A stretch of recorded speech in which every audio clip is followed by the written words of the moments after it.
오늘은 그 회개할 기회를 놓친 여로보암이라고 하는 제목으로 열왕기서 강의 24번째 시간을 갖겠습니다. 오늘 봉독한 열왕기상 13장의 말씀은 여로보암의 죄를 책망하기 위하여 여호와의 말씀이 유다의 한 선지자에게 임하는 것으로 시작합니다. 그리고 그 이후에 계속되는 말씀의 내용은 복잡하지 않고 대단히 간단합니다. 여호와 하나님의 말씀대로 이 유다의 선지자가 북이스라엘의 왕이었던 여로보암 왕에게 가서 그 죄를 지적하고 책망합니다. 그리고 돌아오다가 베델의 늙은 선지자의 말을 듣고 떡과 물을 마신 후에 유다의 이 선지자가 죽임을 당하는 사건이 여기 발생합니다. 자, 굉장히 단순하지만 그렇게 갑자기 죽는 이 선지자의 죽음의 사건을 통해서 하나님께서 오늘 우리 모두에게 주시려고 하는 분명한 메시지가 있습니다.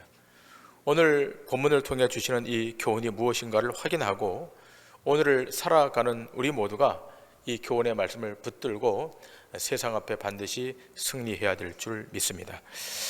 먼저 여기서 말씀드려야 할 것은 오늘 본문은 10절까지만 봉독했지만 이 말씀을 다 잘 이해하기 위해서는 마지막 절까지 보셔야 된다는 것을 인지하시고 오늘 말씀을 보도록 하시겠습니다. 먼저 본문 1절부터 10절까지 말씀입니다. 보라, 그때 하나님의 사람이 여호와의 말씀으로 말미암아 유다에서부터 베델에 이르니 마침 여로보암이 제단 곁에 서서 분향하는지라. 하나님의 사람이 제단을 향하여 여호와의 말씀으로 외쳐 이르되 제단아 제단아, 여호와께서 이와 같이 말씀하시기를 다윗의 집에 요시아라 이름하는 아들을 낳으리니 그가 내 위에 분향하는 산당 제사장을 내 위에서 제물로 바칠 것이요 또 사람의 뼈를 내 위에서 사르리라 하셨느니라 하고, 그날에 그가 징조를 들어 이르되 이는 여호와께서 말씀하신 징조라. 제단이 갈라지며 그 위에 있는 재가 쏟아지리라 하매, 여로보암 왕이 하나님의 사람이 베델에 있는 제단을 향하여 외쳐 말함을 들을 때에 제단에서 손을 펴며 그를 잡으라 하더라.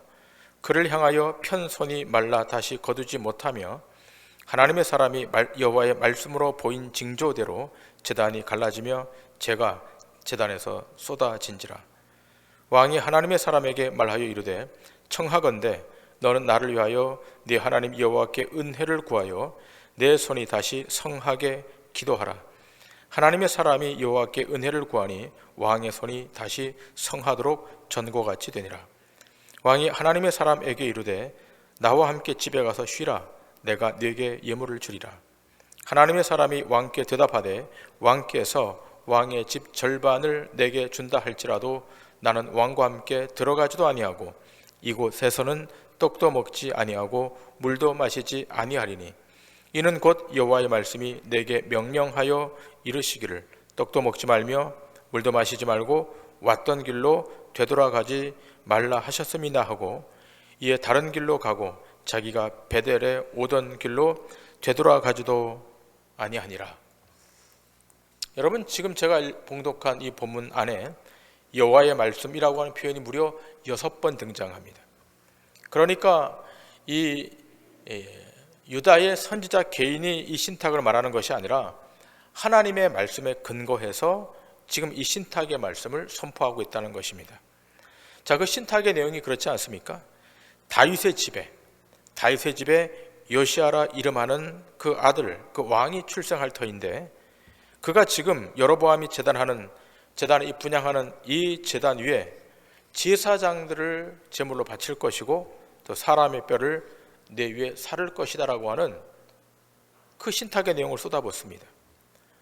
자, 이 신탁의 내용은 언제 이것이 일어나는가 하면 무려 300년 뒤에 일어날 일입니다.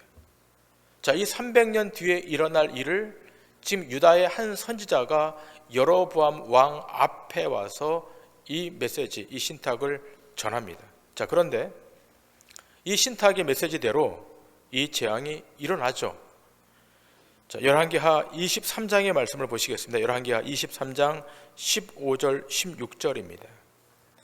또한 이스라엘에게 범죄하게 한 느밧의 아들 여로보암이 베델에 세운 제단과 산당을 왕이 헐고 또 그 산당을 불사르고 빻아서 가로를 만들며 또 아세라 목상을 불살랐더라.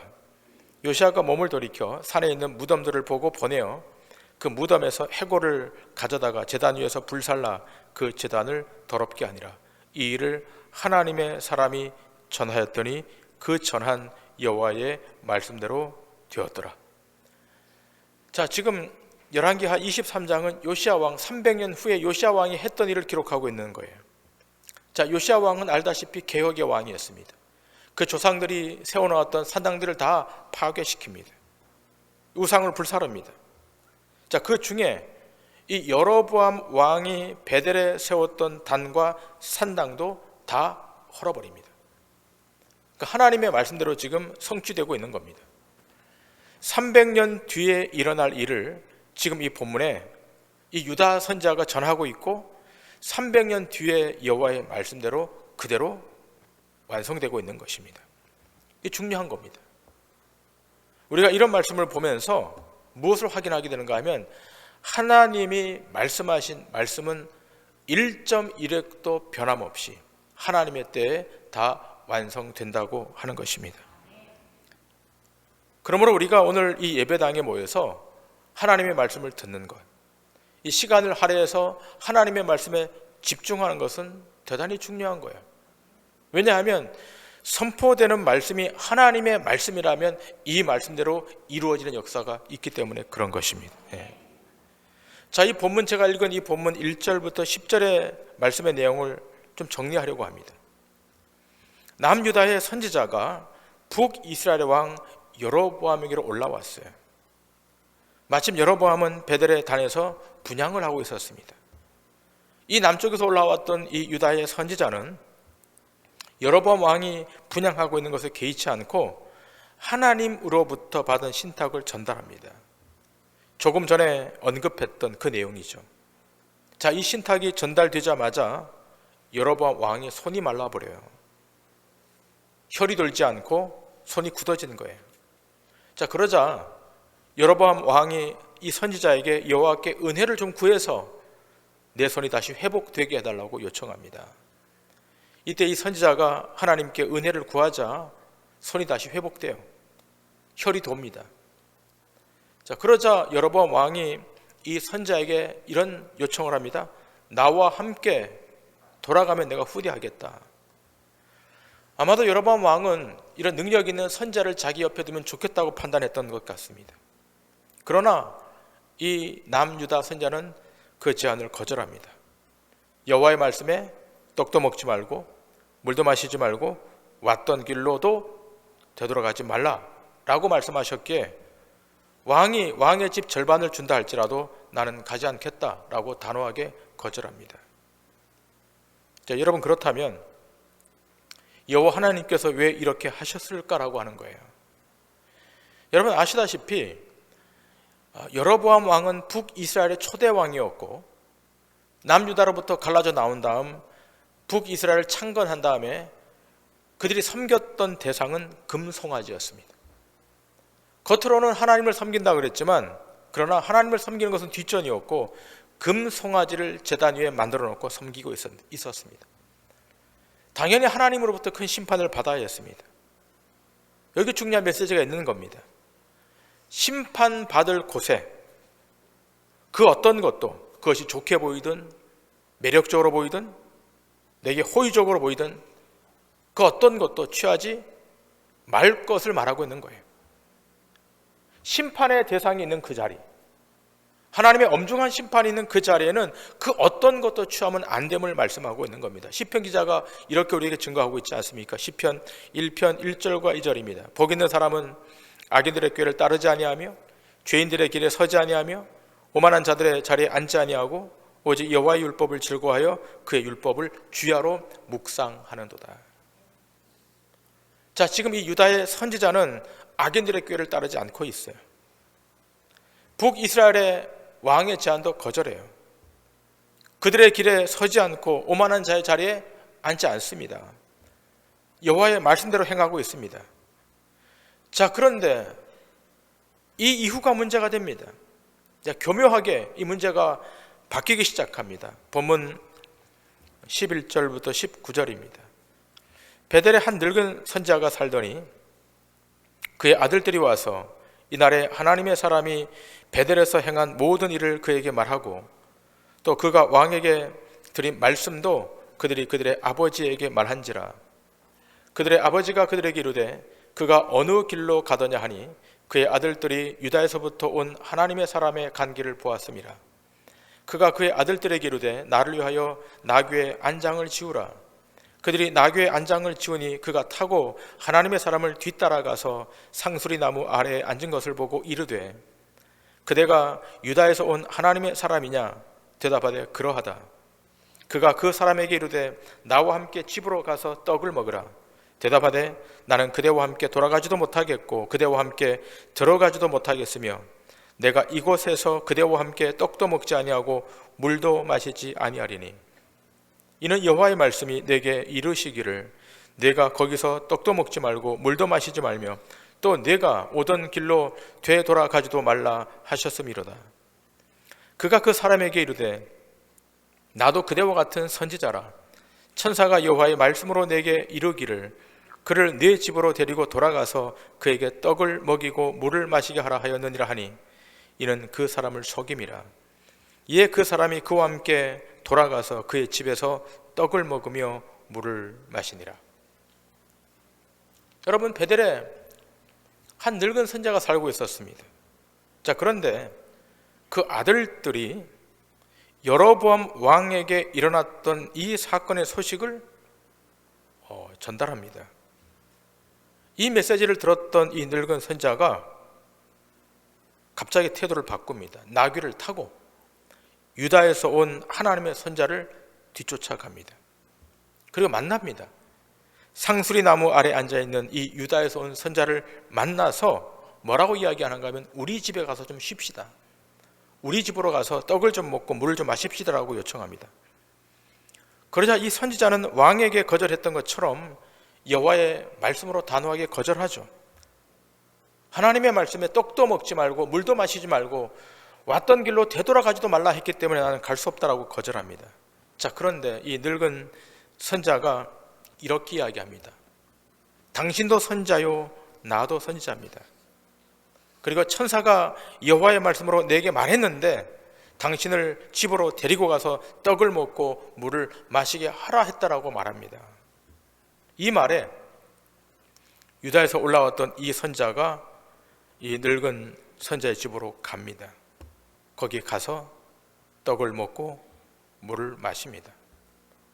오늘 성경은 뭐라고 기술하고 있습니까? 그를 속였다라고 되어 있습니다. 자, 그런데 왜 이렇게 속였는지에 대해서 말씀이 없어요. 여러분, 왜 이 늙은 선지자가 속았을까요?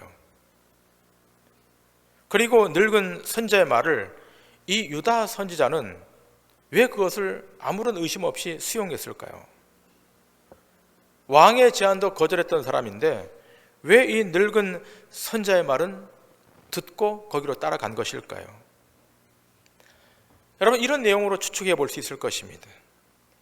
베델의 선지자가 늙었다라고 하는 것은 한때 그도 선지자직을 수행했다는 뜻입니다. 그런데 기억할 것이 있습니다. 선지자란 그 사람에게 하나님의 말씀이 주어지고 하나님의 말씀이 선포될 때만 선지자인 거예요. 그러니까 구약의 선지자의 특징은 뭔가 하면 하나님의 신탁이 일단 와야 돼요. 하나님으로부터 직접 하나님의 신탁이 와야 되는 것이고 하나님의 신탁이 왔다면 그 신탁을 선포해야 되는 겁니다. 자, 그런데 시간이 지나다 보니까 이 선지자에게는 하나님의 신탁이 오지 않았던 거예요. 그리고 선포할 수도 없었던 거예요. 선지자직은 있었지만 선지자는 아니었던 거죠. 자, 그러나 사람들은 이 사람이 선지자직을 수행했기 때문에 여전히 선지자로 알고 있었던 거예요. 정말 이 늙은 선지자가 참된 선지자였다면 여로보암의 죄악에 대해서 책망해야 마땅했을 것입니다. 그렇게 못한 것은 이 사람의 연약함입니다. 또 이것이 늙음의 증거일 수도 있을 것입니다. 자, 그런데 유다에서 온 선지자가 여로보암 왕을 책망하고 기적이 일어나고 제단이 깨어졌다는 소식을 듣고 이 늙은 선지자의 눈이 번쩍 뜨인 겁니다. 어떻게 해서든지 이 선지자를 만나서 교제하고 싶었던 거예요. 그래서 쫓아가서 만나서 자기 집으로 가자고 제안했던 겁니다. 그러나 이 유다에서 온 선지자가 거절하니까 뭐라 그럽니까? 당신도 선지자고 나도 선지자입니다. 그리고 여호와께서 내게 말씀하셨다는 겁니다. 천사를 통해서 내게 말씀했으니까 우리 집에 가서 떡도 먹고 물도 마시는 것 문제가 없다는 겁니다. 이 말에 유다에서 온 선지자가 넘어갔죠.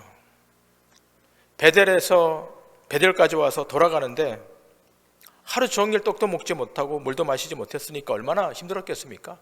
그 상수리 나무 아래서 쉬고 있다가 당신도 선지자고 나도 선지자니까 같이 가서 좀 쉬자라고 하는 이 말에 넘어간 겁니다. 여러분, 오늘 또 이런 식의 사람들이 많을 수 있습니다. 자신이 여호와의 계시를 받았다고 하거나 하나님께서 자기에게 말씀을 하셨다고 하거나 꿈에 보여주셨다 하거나 그런 사람들이 여러분 주변에 있지 않습니까? 여러분 주변에 있을 거예요. 제가 만나본 사람들 중에 그런 사람이 있었습니다. 기도도 많이 한다 그럽니다. 방언도 하고 통역도 한다 그럽니다. 예언도 한다 그럽니다. 여러분, 이럴 때 어떻게 해야 되겠습니까? 이렇게 반문하셔야 돼요. 하나님께서 나에게도 똑같이 당신에게 주셨던 그 비전, 그 환상, 그 말씀을 말씀하셨다면 내가 믿겠습니다. 그러나 여러분, 절대로 똑같이 하나님이 그렇게 말씀하지 않으세요. 어떤 사람이 자기가 하나님의 말씀을 받았다고 하면 영의 안테나를 켜서 확인하셔야 됩니다. 성경을 인용한다고 해서 그것이 다 하나님의 말씀이 아닙니다. 성경을 자의대로 인용하고 해석하면 얼마든지 왜곡된 말씀이 도출될 수 있습니다. 여러분이 아시지 않습니까? 모든 이단들의 출발이 어디입니까? 성경입니다. 그러므로 과연 성경이 무엇을 증거하고 있는지, 무엇을 말하고 있는지를 똑바로 알아야 될 줄 믿습니다. 본문 20절 이하의 말씀, 22절까지입니다. 그들이 상 앞에 앉아 있을 때 여호와의 말씀이 그 사람을 데려온 선지자에게 임하니, 이 내용이 중요합니다. 자, 이 두 사람이 상 앞에 앉아 있었습니다. 자, 그런데 하나님의 말씀이 누구에게 임합니까? 이 사람을 데려왔던 늙은 선지자에게 임하는 거예요. 이 유다 선지자에게 임하는 것이 아니라 지금 이 순간은 하나님의 말씀이 이 유다 선지자를 데려왔던 이 베델의 늙은 선지자에게 임합니다. 21절입니다. 그가 유다로부터 온 하나님의 사람을 향하여 외쳐 이르되 여호와의 말씀에 내가 여호와의 말씀을 어기며 네 하나님 여호와께서 내게 내리신 명령을 지키지 아니하고 돌아와서 여호와가 너더러 떡도 먹지 말고 물도 마시지 말라 하신 곳에서 떡을 먹고 물을 마셨으니 네 시체가 내 조상들의 묘실에 들어가지 못하리라 하셨느니라 하니라. 놀랍습니다. 이 둘이 지금 식사를 하고 있는데요, 하나님의 신탁이 임해요. 그 신탁이 유다에서 올라왔던 이 선지자에게 임하는 것이 아니라 이 베델의 늙은 선지자에게 임합니다. 조금 전까지는 유다에서 올라왔던 선지자에게 하나님의 말씀이 임해서 그 말씀대로 여로보암 왕 앞에 가서 신탁을 선포한 것 아니겠습니까? 자, 그런데 지금은 반대 국면이 됐습니다. 이 늙은 선지자, 베델의 늙은 선지자에게 하나님의 말씀이 임하고 있습니다. 여러분 기억하셔야 됩니다. 하나님의 선지자란 하나님의 말씀이 임할 때만 선지자가 되는 것입니다. 지금 남유다의 선지자에게 하나님의 말씀이 임하지 않고 이 베델의 늙은 선지자에게 이 말씀이 임하고 있다는 것은 무엇을 우리에게 시사하는 것입니까? 유다에서 올라온 이 유다 선지자는 그 선지자직에서 잘린 것입니다. 마치 엘리 제사장에게 여호와의 말씀이 임하지 않고 사무엘에게 임했던 것처럼 방금까지는 유다의 선지자가 선지자였지만 하나님의 말씀 앞에 온전히 순종하지 아니한 결과로 이 선지자 직책에서 잘리는 것입니다. 그래서 늙은 선지자가 여호와의 말씀을 전달하고 있지 않습니까? 내게 여호와의 말씀을 어기며 내 하나님 여호와께서 내게 내리신 명령을 지키지 않았으니 내 시체가 내 조상들의 묘실에 들어가지 못할 것이다. 자, 본문 23절 이하의 말씀을 보십니다. 더 구체적으로 설명하고 있습니다. 그리고 자기가 데려온 선지자가 떡을 먹고 물을 마신 후에 그를 위하여 나귀의 안장을 지우니라.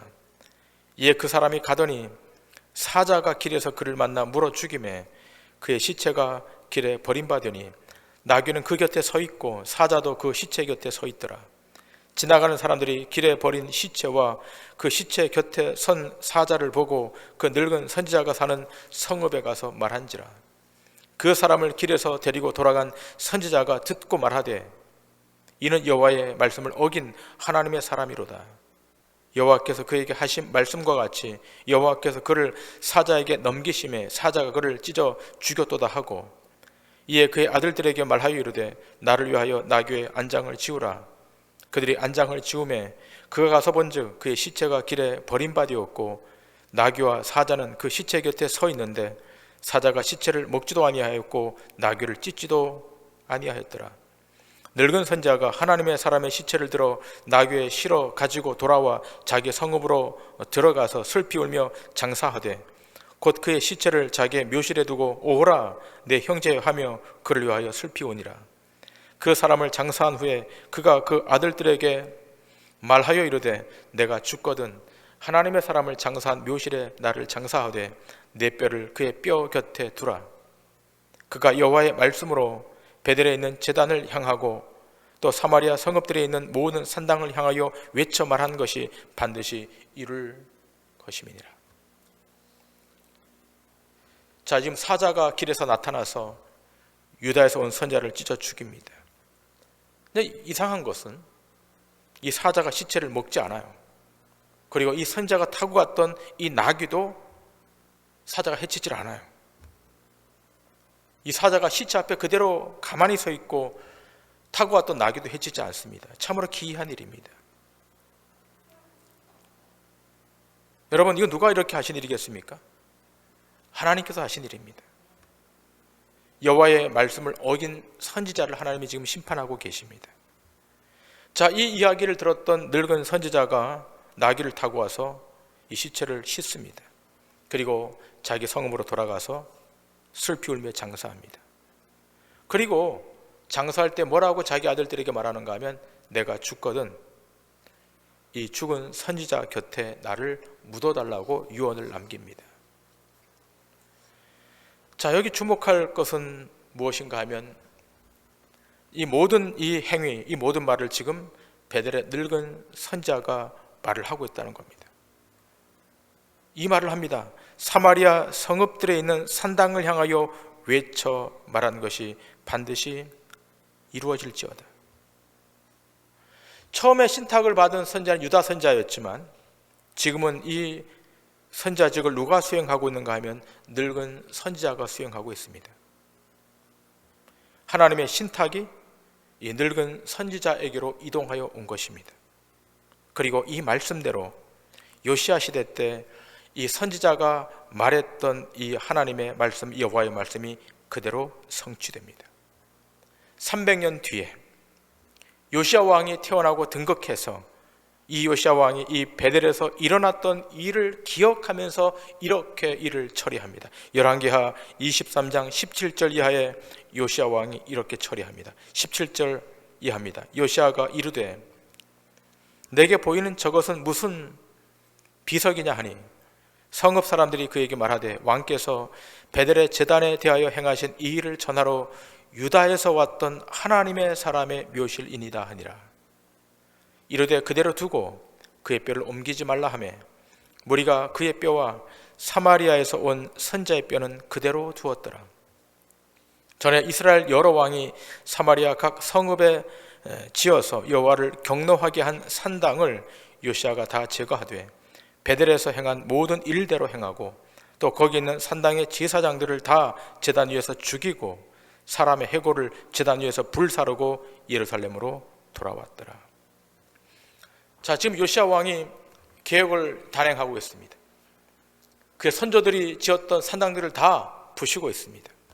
그리고 그 산당에서 제사를 집행했던 제사장들을 다 불에 태워 죽이고 있습니다. 하나님의 말씀대로 좀 시행되고 있는 겁니다. 자, 그런데 요시야 왕이 이 일을 수행하면서 이 무덤에 한 비석을 본 거예요. 여러분, 이 비석은 이 본문에 등장하고 있는 이 나이 많은 늙은 선지자가 유다에서 왔던 선지자가 선포했던 그 말을 기록해서 여기에 세웠던 것으로 보입니다. 자, 그런데 중요한 것은 그 비석을 본 이후에 요시야 왕이 뭐라 그러는가 하면 여기에 묻혀 있는 이 두 사람의 뼈, 유다에서 올라왔던 이 선자의 뼈와 늙은 베델 선자의 뼈는 그대로 두라고 합니다. 건들지 말라 그럽니다. 다른 산당들은 다 파헤치고 다 태워버리고 다 없애버리는데 이 두 사람의 뼈는 그대로 두라 그러죠. 18절의 말씀을 다시 한번 보십시다. 이르되 그대로 두고 그의 뼈를 옮기지 말라 하매 무리가 그의 뼈와 사마리아에서 온 선지자의 뼈는 그대로 두었더라. 중요한 내용이 여기 숨겨져 있습니다. 지금 요시야 왕이 다 불살라요. 다른 산당들의 제사장들을 다 불살라 없앱니다. 그리고 무덤들 다 파헤칩니다. 그런데 유일하게 여기에 묻혀있는, 이 묘실에 묻혀있는 유다 선자의 뼈와 베델의 늙은 선자의 뼈는 그대로 두라고 명령합니다. 여러분, 여기 중요한 메시지가 하나 숨겨 있습니다. 여러분, 이 유다의 선자도 불순종해서 심판을 받았죠. 사자에게 물어뜯겨서 죽지 않습니까? 또 이 늙은 선자도 약점이 있지 않습니까? 유다에서 올라왔던 이 선자를 속였습니다. 두 사람 다 약점이 있어요. 자, 그런데 약점이 있지만 그들이 선포했던 신탁, 하나님의 말씀을 받아 선포했던 신탁은 소멸되지 않는 거예요. 그 사람이 약점이 있다 그래서 그 약점 때문에 하나님의 신탁도 소멸되는가? 그렇지 않다는 거예요. 하나님의 신탁, 그 말씀은 그대로 하나님의 때가 되면, 하나님의 시간이 되면 그대로 이루어진다는 사실을 이 사건을 통해 우리에게 보여주고 있는 것입니다. 또 하나 우리가 여기서 주목할 것이 있습니다. 오늘 본문으로 돌아가서, 자, 여로보암의 태도인 겁니다. 여러분, 여로보암이 베델의 산당에서 분향하다가 손이 마르지 않습니까? 근데 유다에서 올라왔던 이 선자가 기도해서 하나님께 요청해서 손을 다시 고쳐줍니다. 자, 손이 말랐다가 회복되는 놀라운 치유의 경험을 해요. 자, 그리고 이 유다에서 올라왔던 선지자가 물도 마시지 않아야 되고 떡도 먹지 않아야 되는데 돌아가다가 사자에서 물려서 죽지 않습니까? 이것을 어기고 늙은 선자의 집에 들어갔다가 거기서 물을 마시고 떡을 취했다가 결국 사자에서 물려 죽지 않습니까? 이 메시지를 여로보암 왕이 들었습니다. 근데 문제는 무엇입니까? 이런 하나님의 심판이 있었음에도 불구하고 여로보암이 길을 돌이키지 않았다는 겁니다. 이후에 어떤 악행을 저지르는가 하면 산당에 제사장을 세우는데 레위 지파 출신의 제사장을 세우는 것이 아니라 누구든지 자원하면 아무 사람이라도 불러다가 산당에 제사장으로 세웠다는 겁니다. 하나님 앞에서 예배를 엉망으로 만들어버린 겁니다. 결국은 여로보암의 죄가 온 나라에 가득 차게 되었고 이 공동체는 멸망의 길을 걷게 되는 겁니다. 여러분, 여로보암의 죄가 무엇이겠습니까? 북이스라엘의 다른 왕들보다 더 악하고 더 타락했기 때문이겠습니까? 아닙니다. 50보 100보입니다. 이스라엘의 다른 왕들의 죄나 여로보암 왕의 죄나 거기서 거기입니다. 문제는 무엇입니까? 여로보암이 돌이킬 기회가 있었음에도 불구하고 돌이키지 않았던 것이 문제입니다. 회개의 길을 발로 걷어차는 거예요. 그래서 멸절당한 겁니다.